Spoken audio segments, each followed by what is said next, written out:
What's going on, everyone, and welcome back to another video. Nintendo.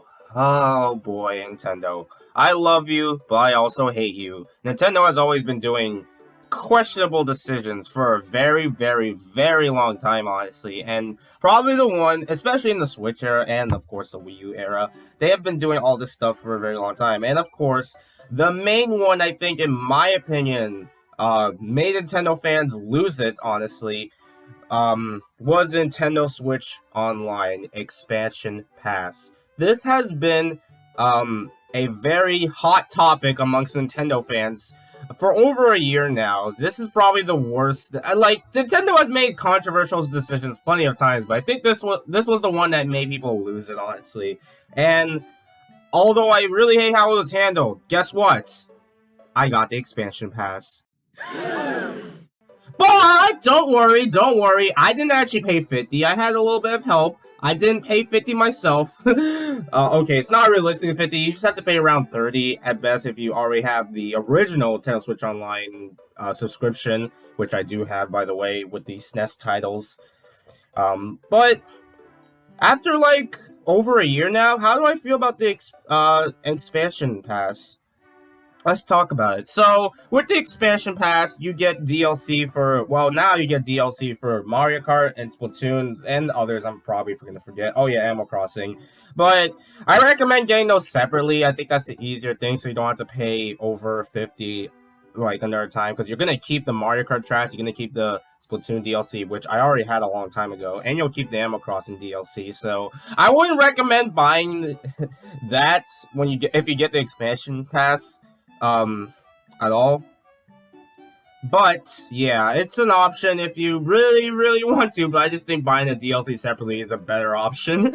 But as for the Nintendo 64 titles, which is probably the main focus of the expansion pass, in case you're unaware, actually, I love N64 games, honestly. I love them a lot more than most of the internet does nowadays. But I really wanted to try, like, I was so excited when Banjo was actually on the Switch. That blew me away. And then, you know, the prices and stuff.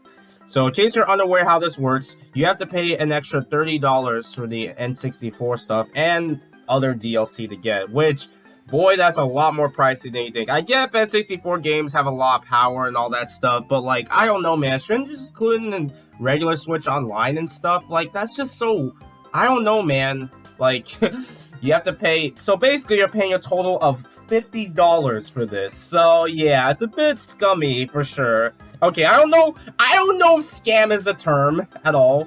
I'm not gonna get into that conversation. I really don't feel like, talking about Nintendo nowadays seems like a dead horse, or really any topic nowadays. I don't want to be part of Nintendo discussions anymore, but yeah, something like that. But yeah, it's a lot of money. But anyway, enough of that complaining stuff. Let's talk about the actual N64 games. So I did play some N64 games, not all of them, but I tried out a couple, like Mario Kart 64, Mario Party, Wave Race 64, Kirby 64, Paper Mario 64-bit, and yeah, I played a bunch of other N64 games. That's just a few names. Oh yeah, Mario Tennis. And I wanted to talk about the controls and stuff. I don't have the N64 controller for the Switch. I should get that someday, but I also don't have the SNES. I don't know if I feel like buying it, to be honest. How are the controls? Well, with the Switch Pro controller, thought I heard some background noise. With the Switch Pro controller, the controls are pretty standard, like normal A and B buttons. The only downside, I think, okay, it seems like it's pretty standard structure, well, more getting used to, but once you get the hang of it, it's actually not so bad. Now, I wanted to try this with my GameCube controller, which I have the GameCube adapter to connect to the Switch, which is usually how I play games like Super Smash Bros. Or Mario Party Superstars or Mario Strikers. Games like that, I usually use the GameCube controller. But there's one problem I had with the Nintendo Switch Online that I feel like this is probably, I'm not sure. I know the GameCube controller does not work well for most popular Switch games like Splatoon, Luigi's Mansion 3, but The Z button, which is usually a button used to, like, you know, play the Mario Party, most specifically the Mario Party titles, is not really registered on the N64 Online. So that was probably my only disappointment. It's not something that made me rage or anything like that. I'm not going to go into the rage mode or anything, but yeah, definitely a bit disappointing that the GameCube controller, because, like, on the Wii and Wii U, if you use the GameCube controller, the Z buttons are registered there, but for Switch Online, it just isn't for some reason. I don't know why. So it was really hard. So it's pretty much impossible to really play, like the Mario Party titles or something with a GameCube controller. I can play with a regular controller, I guess. The only exception of Mario Party is spinning your control stick so it can be messed up. Yay! But I don't really play Mario Party 1 that much, so that won't really bother me and stuff. But as for the N64 games themselves, most of them were pretty fine, honestly. There was some minor changes, like some of the slowdowns I paid more. Some of the slowdowns a bit I noticed, which was probably like Mario Party. I noticed some slowdowns, same with Paper Mario and Banjo. I'm not sure Banjo was an exception, but there were a little minor slowdowns. They didn't really ruin my experience per se, but they were definitely a bit noticeable.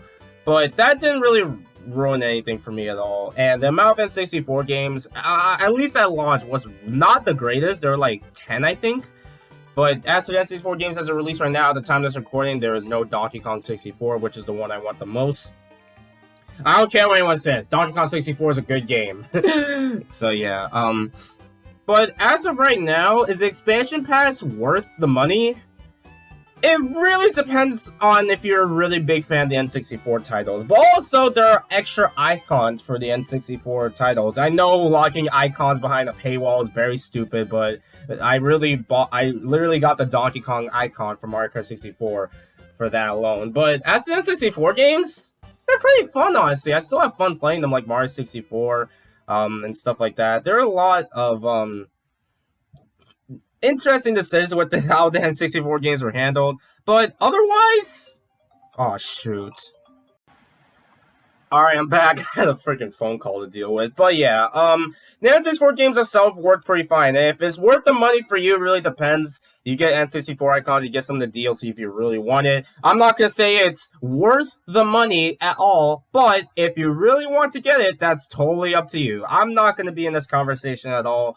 I really just don't feel like talking about Nintendo. Talking about Nintendo seems like pretty toxic nowadays and stuff like that with the amount of decisions, especially with the Switch days, especially with the free updates scenario. So, yeah, but I don't know. I just like playing N64 games. It's one of my favorite systems, if I'm going to be honest. I didn't even grow up with most N64 games. The only one I grew up playing was Mario Kart 64, but I played Banjo, Paper Mario, Zelda, all that, and I love it a lot more, honestly. So, yeah, but maybe that's just me opinions, but whatever. Anyway, yeah, that's it. How you guys feel about the expansion pass if you bought it? Let me know in the comments below. Later, folks.